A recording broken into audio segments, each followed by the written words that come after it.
မြတ်စွာဘုရားလက်ထက်ကဓမ္မိကဥပဒကဆိုတဲ့တက္ကကြီးတယောက်ရှိတယ်စီးပွားဥစ္စာလည်းပြည့်စုံတယ်သားတွေသမီးတွေနဲ့တိုက်တိုက်ဝန်းဝန်းနေတာပါပဲစိတ်ကောင်းနှလုံးကောင်းလည်းကြီးတယ်တပည့်လက်သားလည်းများတယ်ဟုတ်လားနောက်တော့သူမြတ်စွာဘုရားဖူးရမြော်ရတရားနာရတော့သောတာပန်ဖြစ်တယ်အဲ့ဒါဒါနနဲ့တန်ရင်ဒါနပြုတယ်သီလဆောက်တည်တယ်ဒီလိုကုသိုလ်ကောင်းမှုနဲ့မွေ့လျော်ပျော်ပိုက်ပြီးတော့နေလာတဲ့တက္ကကြီးဟုတ်လားမေ့နောင်တမရအောင်ကြိုးစားခဲ့တဲ့တက္ကကြီးပေါ့နော်အဲ့ဒါသူဘာဖြစ်တုံဆိုတော့တရားညောင်ဆောင်လျောင်းပြီနော်ဒီအချိန်ကရှောင်လို့မရပဲဘူးဗျဟုတ်လား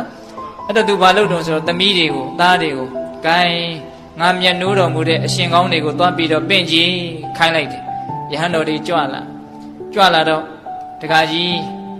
တို့ဘာလုပ်ပေးရမလဲမှန်လားပါဗျာဖရာတပည့်တော်ဖရာအဆူဆူလက်မလွတ်တဲ့တတိပဌာနာတုတ်ကြီးကိုနာယူခြင်းပါတယ်ဖရာအဲ့ဒီမှာယဟန်တော်တွေက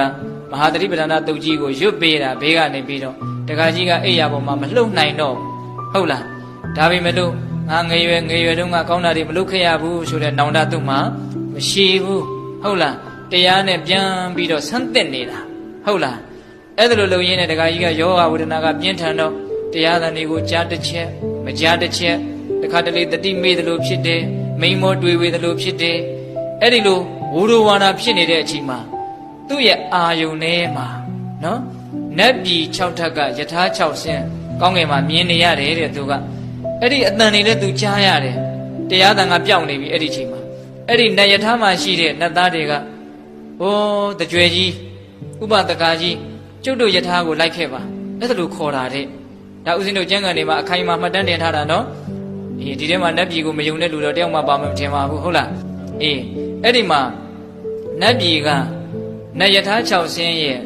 အသီးသီးခေါ်တဲ့အတန်ကိုဥပဒကတက္ကကြီးကကြားတော့စိတ်ကအဲ့ဒီကိုရောက်သွားတာဟိုမှာရွတ်နေတာကို तू မကြားဘူးမကြားတော့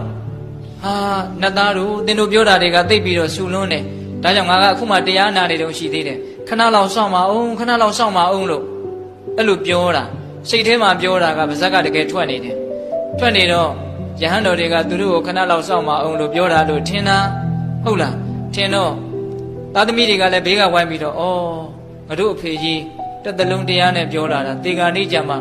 တရားနာတာကိုခဏလောက်စောင့်ပါအောင်မနာခြင်းဘူးဆိုတော့အလားသိမကောင်းဘူးလို့အဲ့ဒါလိုထင်တာဗျာ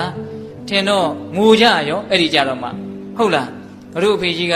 တရားကိုဒီအချိန်ကျမှပြည့်ရလေခြင်းဆိုငိုကြတာဝမ်းနေတော့အဲ့ဒါလိုအဖေကြီးကလည်းပြောသမီးတွေကသားတွေကလည်းငိုတော့ယဟန်တွေကဂိုင်းဒီအချိန်ကတော့တို့ဒီနားနေရမယ့်အချိန်မဟုတ်တော့ဘူးငိုကုန်ကြပြီအဲ့ဒါအိမ်နေရပြန်ကြွသွားရောအဲ့ဒါလိုယဟန်တော်တွေလည်းပြန်ကြွသွား